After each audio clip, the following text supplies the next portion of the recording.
Hello আসসালামু আলাইকুম guys, আমি খাদিজা ফ্রম নাইম খাদিজা। আজকে আমি প্রথমবার ভয়েস ওভার করতেছি, তাহলে যদি কোনো ভুল হয়ে থাকে তাহলে ক্ষমার দৃষ্টিতে দেখবেন।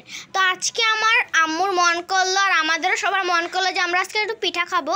এই পিঠার অনেক ধরনেরই নাম আছে, মানে অনেক অঞ্চলে অনেকে এটাকে অনেক নামেই ডাকে। আমাদের সিলেটে এটাকে চই পিঠা বলে। তো আজকে আমার আম্মু এই পিঠাটা বানাচ্ছিল। আজকে ঠান্ডা ঠান্ডা দিন, একটু বৃষ্টিও হয়েছে সকালে, তাহলে সবাই ভালো মতো পিঠা খাই। এটা গোল গোল করে এরকম লম্বা লম্বা করে বানাতে হয়। এটা আমার আম্মু আমাকে শিখিয়ে দিয়েছে, আমি চেষ্টা করতেছি কয়েকটা বানানোর। এখন এগুলো একটা পাতিলে নিয়ে নিলাম। এই যে আমি দেখাচ্ছি আপনাদেরকে ভালো করে।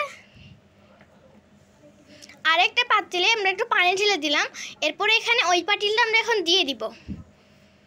দেওয়ার পরে আমরা হালকা আঁচে গ্যাসটা অন করে দিব।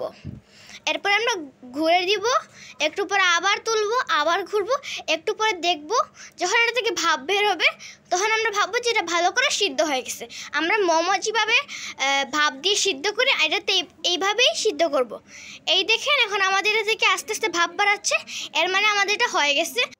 অনেকে এটা আবার সিদ্ধ হওয়ার পরে ভেজে ঘিয়ের সাথে খায়, অনেকে আবার মাংসের তরকারির সাথে এটা খায়।